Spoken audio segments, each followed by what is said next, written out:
How did India's AC market go from record demand to a 15% decline in just one season?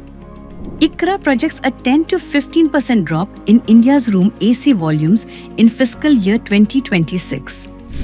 Unseasonal rains summer sales by 15 to 20%, leaving approximately 2.5 million units in stock.